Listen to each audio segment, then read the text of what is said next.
How did you get introduced to martial arts training? Like, how long ago was this? It was in the last 12 months, actually. Really? Yeah, because it was basically I used to just run a lot and just do that, and then basically since COVID, it's like got super into surfing and foiling, then got really into MMA. So how did you initially approach it? Like, how did you get a trainer? Like, what did you do? I know a bunch of people who are into it. There's actually this really interesting connection between people who surf and do jujitsu. Oh yeah, so a lot of similarities. So a bunch of the guys who I do that with, they kind of have gyms in Kauai, and I basically collected a bunch of recommendations, ran them by a bunch of people who I know, and I ended up. I trained with this guy, Dave Camarillo. I know Dave. Yeah, Guerrilla Jiu-Jitsu. Yeah. And he's awesome. He's great. Yeah, super nice guy, and I feel like I'm learning a ton. And the crazy thing is, like, I've, I don't know. I mean, it really is the best sport. I don't. The question isn't how did I get into it. It's how did I not know about it until just now. From the very first session that I did. Like 5 minutes in, I was like, where has this been my whole life? It's like, all right, my mom made me do 3 varsity sports, and like my life took a wrong turn when I chose to do fencing competitively instead of wrestling in high school or something, right? It's like there's something that's just so primal about it. That's I don't know. It's and I've since then I've just introduced a bunch of my friends to it, and that's been really fun because now it's like we train together and we just like wrestle together, and it just I don't know. There's like a certain intensity to it that I like, and it's sort of I don't know. Maybe it's like there's this cultural thing where maybe a lot of people haven't considered it, right? But I've had 100% hit rate of introducing friends to it and converting them to people who now train. Every single person who I've kind of shown it to is like, this is amazing. This is like obviously how I should be training and working out. Yeah. That's very impressive that it's 100%. You must have some solid friends, because a lot of people get turned off by the amount of effort that's involved, but they get excited by the problem solving, which is the more fascinating part, like learning the techniques and focusing on memorizing the techniques and developing the skills and then drilling. Like, that's probably one of the most important things about jiu-jitsu that people don't do enough of is drilling. Like, I made some of my biggest leaps in martial arts from, like, blue belt to purple belt just through constant drilling. I was drilling all the time with my friend Eddie Bravo, so we were always working on techniques. And so I was able to, like, progress much quicker. And then I noticed when I stopped doing that later, my progress kind of stagnated. It's like there's a real clear correlation between the amount of energy you put into drilling and observing the technique, and then just going through the motion with like someone offering like 20%, 30% resistance. Yeah. It's just not as fun. Like sparring is the most fun. Like you immediately want to just slap hands and start rolling. It's fun. Yeah.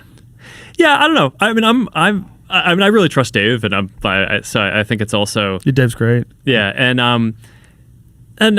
I'm also just depending on what's going on in my life and work that day. Like some days I like have the energy to go spar, and some days it's good to just go drill. And it's like, all right, there's a lot going on. There's it's better to just go do something like 20 times in a row. Both things are important, but if you can force yourself to drill more than you spar, you'll get better. Yeah. It's really important. It's like the most important thing, and it's the thing that people do the least of. Because like to really like carve those pathways in your mind, like when someone is in this position, you do that, and then you immediately get your knee in position, you shift your hips. It's just it gets driven into your programming, so that in the flow of an actual rolling session, it just happens. Yeah. You see Tom Hardy just won a bunch of fucking I did. matches. Tom Hardy is like an ass kicker. Him and Mario Lopez are out there competing in jiu-jitsu tournaments. Like, this is wild. And they're both like beginners. They're both like blue belts. I'm like, that's incredible. Well, maybe I'll get there for my 40th birthday. You should do it. Bourdain did it.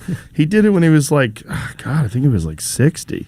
I just think I do a lot of stuff like this with friends, but I also just find like wrestling around with friends is fun. Just, Yeah, it's It's awesome. fun. Yeah. Wrestling is fun. Jiu-jitsu is even more fun because it's like wrestling with like finishes. Yeah. Yeah. I'm excited that you're into it. It's really cool. And I think, it really enhances your enjoyment of watching it on television because you know what's happening. But there's also like a lot of good parallels, I think, in philosophy for life and work and all that. I mean, both surfing and foiling and jiu-jitsu, MMA, it's like, I think it sort of teaches you about like the flow and momentum of things. And I think business is like this in a similar way, where it's like the hardest thing is knowing when you're in a position where you need to push through versus sort of developing the intuition for when like, all right, when like the momentum is just going in the other direction. It's like, all right, you're not going to be able to pump over this swell. If you keep your weight in this direction, you're going to get swept, right? I do think, I mean, it's a super concrete thing. I think one of the things that's sort of frustrating running a company is like the feedback loops are so long, right? It's like, all right, so I showed you the pre-release version of the new VR headset that we're building. It's like, we've been working on that for years. And now it's like, so basically the ideas that went into that, and there's obviously a lot of problem solving even up until now to kind of get it to work well, but the basic principles of, okay, what like big features are we going to prioritize? Made those decisions years ago. And we're not going to know if that's right until maybe a year from now, until we see how that goes. So there's something that I think is sort of, it's difficult in running an enterprise of that scale to like try to learn from things at such a long, such a kind of a long interval. And it's something that I just find super rewarding, is having these parts of what I get to do on a day-to-day basis where you're learning about, like, you get to push on the world or push on other people and get to kind of see how that goes like a second later instead of 4 years later. Right. It's like, all right, am I going to be able to like go turn that direction on that wave, or am I just going to get swallowed? Right. So it's, I don't know.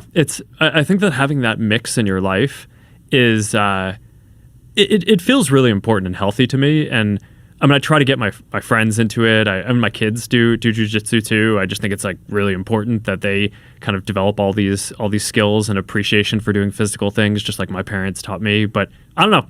I guess overall, it's like a big part of, it's a big part of of who I am, I think.